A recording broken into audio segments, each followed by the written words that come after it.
By mid-December 1944, the Italian front no longer moved the way maps said it should. In the northern Apennines, though, the Gothic line had turned advance into weather. Men held one ridge and fired at another. Patrols slipped out after dark and returned lighter. Frostbite filled aid stations as steadily as bullets did. Mortar rounds left in the cold all night fell short or wild. For E Company, 2nd Battalion, 350th Infantry Regiment, 88th Infantry Division, the war was no longer about going north.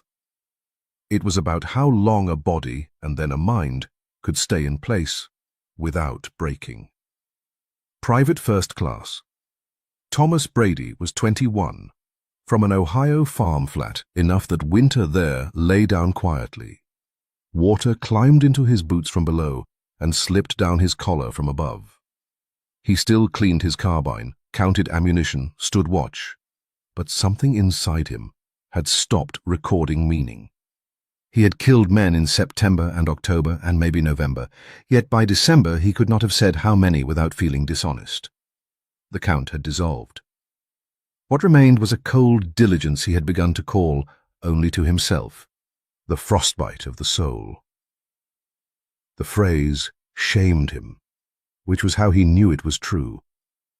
The line taught that truth in small humiliations. Men no longer argued about victory. They argued about dry socks, and whose turn it was to scrape ice from a foxhole. On quiet nights, E Company could hear a German radio when the wind turned right, dance music, or a woman singing somewhere beyond the trees. The result was worse than shelling. Shells proved someone meant to kill you. Music suggested that men on the opposite slope were also smoking, waiting, and wishing for one more blanket. The consequence was not pity but disgust. It meant the whole war had narrowed into routine. After 17 days of freezing rain and fog, the company was pulled back for 24 hours of rest at a half-ruined farm behind the ridge. The place had once been called Sant'Angelo. The stable roof was gone, but people still lived there. An old man, his daughter, her 2 children, and Ariana Bellini, who had enough English to speak with Americans and enough nerve to move between villages after dark. She passed along what she saw: mule columns, truck traffic, new wire on a road. Brady was assigned to hear her out and decide whether she sounded reliable. In practice, it meant sitting across from her at a rough table while warmth made his hands tremble. He realized how close to collapse he had come, only because the house asked nothing from him except that he sit still. The children slept without artillery waking them. Ariana's mother set out bread, chestnuts, and thin wine. Ariana spread a map across the table and marked switchbacks where she had seen fresh tire tracks. Then, because the practical part was done, she showed him a photograph kept inside a medical text. In it, she stood outside a university building in Milan, in a city dress, looking past the camera with the impatience of someone who expected life to begin soon. She had studied medicine before the war reached into every room in Italy. Brady looked at the photograph, then at the woman beside the stove with soot on her wrist, and felt something more dangerous than desire. He recognized someone built for plans longer than tomorrow. The consequence of that recognition was that his own place in the war began for the first time to feel temporary rather than total. That night, he slept without shivering. It was only a few hours on a pallet by the wall, still in uniform, boots beside him. But when he woke, he had not once dreamed of incoming fire. The result was exposure. By morning, he understood he had spent 3 months accepting what no sane man should accept. Ariana must have seen some of this, because she did not soften toward him. She simply asked whether the tracks on the road meant German reinforcements were moving up. Brady answered as well as he could. Then he folded the map, prepared to leave, and found the old man waiting outside. The old man spoke slowly enough for Brady to follow, The partisans distrusted anyone who dealt too closely with Americans. The Germans had begun asking about the farm in 2 villages downhill. Her mother would not leave, the children could not go far, but Ariana still could. Could Brady take her away when the line shifted again? To the rear, to a hospital, to anywhere uniforms and revenge would not arrive first. Brady hesitated, then gave the answer a good soldier would give. He was not a deserter. He had 6 months left before rotation. He could not simply take an Italian civilian because an old man was afraid. The old man nodded as if Brady had confirmed something he already knew. The consequence of that nod was worse than anger. It made Brady hear himself as a clerk with a rifle. He returned to the line and tried to resume the old arrangement with his conscience. For 2 days the mountain allowed him that illusion. On the 3rd day, near dusk, the Germans tested E Company's sector with a compact assault. Mortars fell first. Machine gun bursts walked the trench line. Then a patrol came up through the trees below. Brady fired, reloaded, flattened himself in mud, and fired again. The ridge remained American, but 1 mortar round landed on the lip of the platoon position and tore Lieutenant Walker and 2 enlisted men into pieces so unevenly scattered that the survivors had to complete the work of death by gathering what they could. Brady spent 20 minutes on his knees with a sleeping bag, lifting flesh from snow because that was faster than waiting for stretcher bearers. The result was that he could no longer pretend war was asking sacrifice in exchange for progress. It was asking labor in exchange for ruin. That evening, a runner came up from company headquarters with orders and gossip in the same breath. A farm behind the ridge, suspected of signaling, had been handled by a German patrol. Brady asked which farm. The man named Sant'Angelo. Nothing changed in Brady's face, but something in him finally stopped obeying discipline. He cleaned his rifle, packed what remained in his aid pouch, took 2 morphine syrettes from a dead medic, and when darkness thickened enough to make shapes unreliable, he left the position without permission. The consequence was that every protection his uniform had offered ended behind him on that ridge. He reached the farm in less than an hour. Sant'Angelo no longer had a chimney. The house had collapsed inward.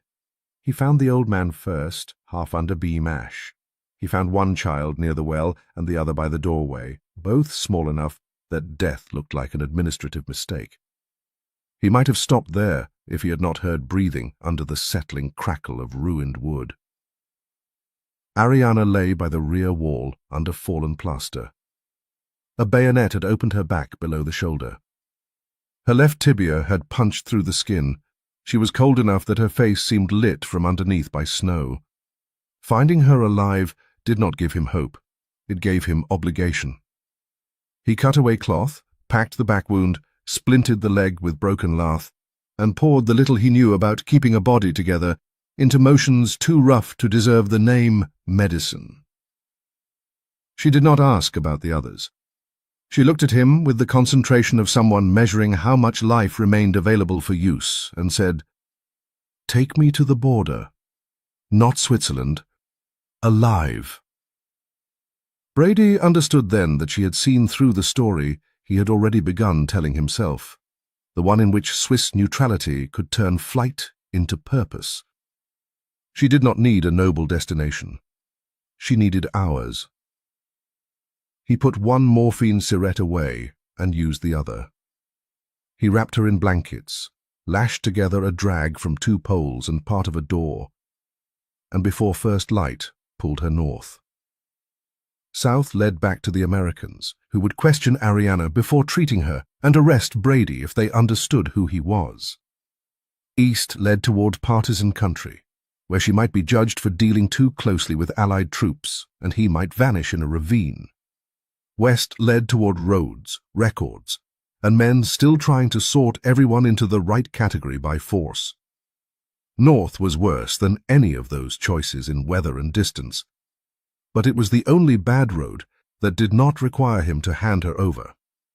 The consequence was that every mile would have to be bought directly from cold and fatigue. Brady learned how much a body weighed when it could not help. He learned that a raincape dragged over crusted snow made a soft, treacherous sound. He stopped every few hundred yards not because he needed rest, though he did, but because Ariana's color changed in ways he no longer trusted himself to read. When she shivered, he felt relief. When she stopped, he was frightened.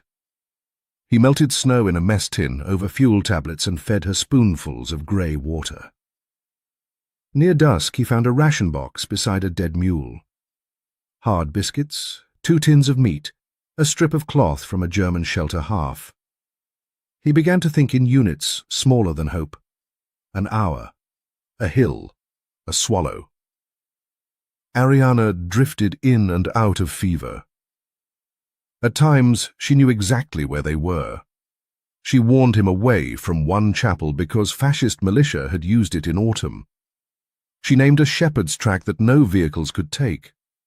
She told him where ice formed first in a gully and where snow covered irrigation cuts.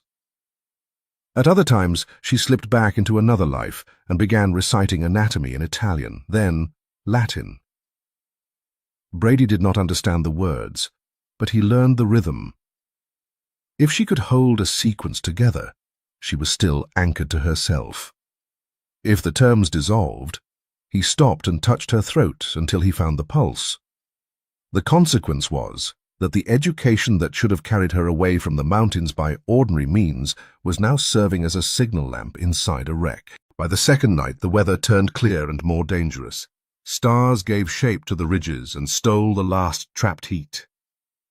Brady found an abandoned charcoal burner's hut sunk into the slope and dragged Ariana inside.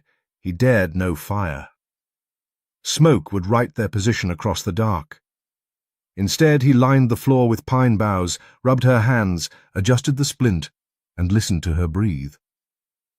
Much later, he heard dogs working somewhere below. They were not necessarily for him, but his body heard them as a summons. He understood then, with a simplicity fatigue had stripped bare. The Americans would call him missing. The Germans would call him a spy. The Partisans would call him a fool or a traitor, and none of those titles would change what he had to do before dawn. The result was that fear became administrative. The consequence was that he stopped imagining any road back into ordinary belonging. He checked the wound on her back and saw the first signs of infection at the edges, despite everything he had done. The leg remained the obvious injury, yet he began to suspect the wound he could not see was the one actually killing her. That suspicion should have sent him back. Instead, it hardened him. Men on the line had gone forward with worse logic. He told himself that if he reached any border outpost, any cabin beyond the war's appetite, a doctor would finish what he had begun badly. So he clung not to probability, but to sequence. First the next ridge, then the stream bed, then the slope beyond. Rescue was no longer an event. It was a grammar of continued motion. They were stopped near noon by 3 partisan fighters coming out of fir trees with submachine guns held low. Their leader was a narrow man who looked built by suspicion. He recognized Ariana before Brady could invent a story. Recognition did not soften him. It made him angrier. Women like her, he said in Italian too fast for Brady to follow, always thought the Americans would save them from having to choose. Ariana answered from the drag, feverish but sharp enough to answer with contempt. Brady caught only fragments. Courier, Germans, children, nothing left. The leader's eyes moved from her to Brady's uniform, then to the morphine visible in the pouch, then back again. He understood enough without language. Whatever Ariana had done for the resistance or for the Americans, she had crossed one of those invisible lines wartime men enforce hardest on women. Brady saw too late why the old man had asked so quietly. Brady surrendered his carbine first, because 3 guns against 1 is arithmetic, not courage. Then he surrendered the remaining morphine because refusal would end the conversation. In return, the partisans did not shoot him or take Ariana away. Instead, the leader pointed toward a ravine, cutting northwest into rougher country, and said there was an old smuggler's path above it. if the snow had not closed it. He added that the mountains would judge faster than any tribunal. The consequence was delayed pain. Brady had traded away the only medicine that might have bought Ariana a quieter dying, in exchange for another chance to postpone dying altogether. They climbed into the ravine by afternoon and paid for the bargain immediately. Without the carbine, Brady felt naked. Without the last morphine, Ariana's pain returned in visible waves. She did not cry out often. That took strength. Instead, she bit the inside of her lip hard enough to leave blood when the drag jolted over rock or root. Once, near a frozen seep, she asked him in perfect English whether he had ever delivered a calf in winter. He said yes, because Ohio and poverty had made certain skills common. She nodded as if this explained everything about him, and then lost the thread. War gave them one poisoned moment of understanding, too late to use. On the fourth night, he found a shepherd's stone hut abandoned for the season. Its roof held, and its doorway faced away from the wind. He dragged Ariana inside, blocked the opening with brush, and allowed himself a flame so small it could not be seen 5 yards away. The fire did little but dry one pair of socks and soften a tin of meat enough to feed her. She was delirious by then, moving between Latin terms, a childhood prayer, and details from train schedules, as though each belonged to the same lost anatomy. Brady sat opposite her, and discovered that he was listening not for sense, but for continuity. As long as words kept coming, some machinery in her remained in operation. When she fell silent, he rose and touched her wrist, then her neck, then the air below her nose. Love, if that was what had formed, became practical long before it became eloquent. The consequence was that his fear narrowed to a single question, asked over and over in different ways. Is she still here? The dogs returned after midnight, closer this time. Brady heard handlers too, and once the metallic knock of equipment against stone. He smothered the flame, covered Ariana's mouth lightly when her breathing grew ragged, and waited in a darkness complete enough to persuade the body it had already been buried. The patrol passed above rather than below. Snow sifted from a ledge onto the roof. Ariana's eyes opened in the black, and fixed on him though she could not have seen. He realized then that to stop moving at dawn would not be caution, it would be consent. The consequence was that the next stage of the journey ceased to be an escape plan and became an act of refusal. Refusal to leave her, refusal to hand her over, refusal even to measure the odds honestly, if honest measurement led to stillness. Before first light, they climbed toward a shoulder where the Partisan had claimed the old path ran. For a few hours, the way improved. The drag slid instead of snagging. Wind packed the snow hard enough to bear some weight. Brady even found tracks from a mule made days earlier, proof that other bodies had once chosen the same line. He began to imagine a border marker, a hut, a sentry willing to fetch a medic first. Because hope had returned in practical form, its cost would be greater. By midday, clouds lowered and flattened the world into white gradients. Ariana drifted out of speech entirely. When she woke once and asked whether they were near, Brady answered too quickly that they were. It was the first direct lie he told her. Once spoken, it committed him to carrying that lie uphill until geography either honored it or exposed him. The mountain exposed him by afternoon. The slope above the path had been loaded by storm and then crusted by cold. Brady heard the sound before he understood it. A soft, heavy crack, unlike artillery, and more intimate. The snow broke in a narrow sheet, a sliding body large enough to erase judgment. The drag twisted away. One pole snapped. Ariana rolled free and vanished downslope, gathering loose snow around her. By the time he reached her, she was face down against rock with one arm bent beneath her. He dug with his hands and the broken pole, and when he turned her, he saw what the fall had done. Her breathing had changed. One side of her chest rose later than the other. Blood touched the corner of her mouth in a way that had nothing to do with the leg or the back wound. The consequence was that every step from this point forward would be taken beside a death already underway. He wrapped her again, though there was less to secure now that so much inside her had come loose. When she woke, she was briefly clear. She lifted her left hand and showed him the ring he had seen once before in the farmhouse kitchen, a plain band engraved with the emblem of her medical faculty. The gesture felt like an inventory. Then she asked, with startling politeness, whether they were close. Brady looked over the ridge ahead, saw only blowing light and the dark comb of pines below it, and said, "Over this rise."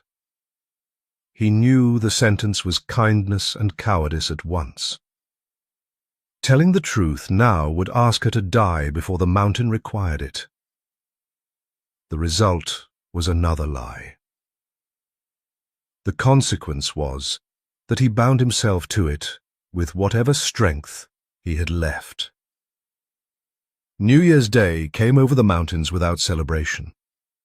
Somewhere far to the south and east, guns fired in uneven bursts. Up on the snow shoulder, where Brady labored forward, the only festival was light. Dawn spread through mist and thinned it enough to reveal shapes at last. He dragged what remained of the sled over one final rise and looked into the first clean distance he had seen in days. Across a shallow white descent stood a post painted in alternating bands that weather had not yet erased. Beyond it, lower on the far slope, sat a cluster of roofs untouched by shell fire. No trenches, no wire, just a town arranged around its own survival. His body spent the last reserve it had been saving. He turned to tell Ariana and discovered that time had used the moment for its own work. Her eyes were open, but the focus in them had retreated. He touched her cheek. It was colder than his hand. He lifted her and found that she weighed less than she should have, as if the mountain had been taking pieces of her all week. He began moving again, not dragging now, but carrying, one step and then another through snow that reached his thighs in the drifts. He shouted in English first, because it was the language in which he had last belonged to anything. Then in German, because somewhere in him German still meant soldiers with medics nearby. Then in the few Italian words that would carry need. "Doctor, help, hurry." He heard his own shouting as testimony. If anyone later asked what he had done, this was the answer. He had called for the world in every language he had. She came back once while he was still perhaps 50 yards from the post. Her mouth shaped something he could not fully hear. It might have been his name. It might have been the opening of the physician's oath she once studied. It might have been nothing more than breath, finding one last pattern before leaving. Brady bent his head toward her, and almost fell, because he had forgotten that balance. Like honesty, is harder near the end than at the beginning. Then her body changed in the quiet, unmistakable way bodies do when effort ceases. The whole journey lost its grammar in a single instant. There was no longer any destination she could be taken to. There was only where she had stopped. Brady stood in the snow with the border marker visible and understood that carrying her across would satisfy law, evidence, perhaps even memory. But it would hand her back to systems that had already been trying to classify her since the war began. On one side, she would become an Italian woman found with an American deserter. On the other, she would become a civilian corpse attached to a file. He could not save her. He could still remove her from the next round of handling. The consequence was that he turned aside from the post toward a stand of wind-bent pines where the snow thinned over rock. The ground there was too frozen for burial. Brady worked with his hands, a flat stone, and the broken pole from the sled. He scraped a shallow hollow where roots had already pried at the earth. He laid her in it, wrapped in the least filthy blanket. For a moment, he considered keeping the ring because objects often survive when names do not. Then he left it on her hand. He covered her with snow first, then stones small enough to carry and large enough to resist the first animal that came smelling through. The labor took so much from him that by the end he could not remember whether he had spoken aloud. If he had, it was not prayer. He had forgotten the words for prayer somewhere between the line and the farmhouse. Ariana disappeared from the visible world without witness, except the man who had failed to bring her all the way. The consequence was that Brady removed the last proof by which anyone could later certify what she had been to him. When he turned back toward the post, he did not reach it under his own direction. He managed perhaps 20 yards before his legs folded. The Border Patrol found him because one sentry had heard shouting carried oddly by the morning air, and because a shape in American uniform against white ground is visible from farther away than a man imagines. They approached with rifles ready, then lowered them when Brady did not lift a hand. He tried to tell them there was a woman behind the trees. The patrol understood only that there had been another person and that the person was no longer moving. What followed was Swiss procedure. Stretcher, blanket, hot liquid against cracked lips. Questions postponed until body heat returned. The consequence was that for the first time in days, Brady was back inside a system, and the system's first kindness was not mercy, but order. In the internment station where they took him, his clothes were tagged, his statements recorded, his rank noted, his absence from unit control identified. Swiss officers wanted sequence, date, place, affiliation. American liaison officers wanted to know why a soldier from the 88th Division had approached the frontier with an Italian civilian after leaving the line. Brady could provide fragments, but not the clean line institutions prefer. He had come down from a ridge. The farm had burned. She had been alive. She had asked for the border. He had kept walking. Whenever they pressed for names, partisan groups, German markings, he felt the room recede until only the table remained. Doctors were called. One of them wrote that the patient showed exhaustion, frost injury, malnutrition, and signs of acute mental disorganization consistent with combat strain.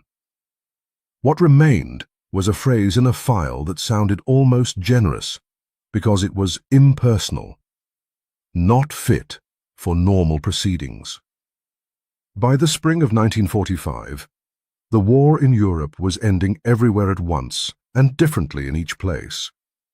Brady was transferred back through American channels, examined again, and eventually returned to Ohio without ceremony. The farm received him the way farms receive weather, by absorbing what arrived and setting it to work. He mended fence. He lifted feed sacks. He slept in a bed that did not move under artillery. Ordinary peace proved full of exact betrayals. Meltwater dripping from a barn roof could stop him in a doorway because it sounded, for half a second, like Thor inside a trench wall. A dog barking beyond the cornfield at night could drag a whole mountain back over him. Most of all, there was June wind moving through young corn, making the same dry passing noise that snow had made over Ariana's blanket. He did not speak of Italy often, and when he did, listeners preferred the parts they recognized. They asked about Germans, about mountains, about whether the Blue Devils had really been as hard used as the papers said. Sometimes someone asked what he had seen up there that winter, as if war were a scenic thing from which a man might retrieve one clear image. Brady learned to give an answer simple enough to end kindness. He said he had seen Switzerland. It was true, and people accepted it. They imagined a frontier, relief, the near miss of safety.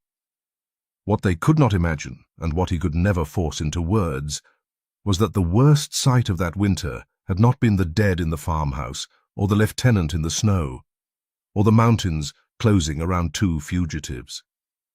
It had been the border post itself, standing upright in the morning light, proof that a place without gunfire had existed within reach, and that reach had still not been enough.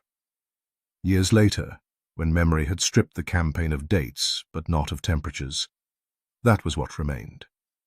Not the wire, not the shell bursts, not the accusations that trailed after him in offices. He remembered the exact moment the mist thinned and the painted marker appeared. He remembered turning with the news already on his face. He remembered understanding, before he let himself name it, that he had arrived too late by minutes and by months, and by the whole machinery of the war. Surviving meant he would go on standing in fields, kitchens, and doorways for decades, with that one white slope hidden inside him. No season ever fully melted it. By mid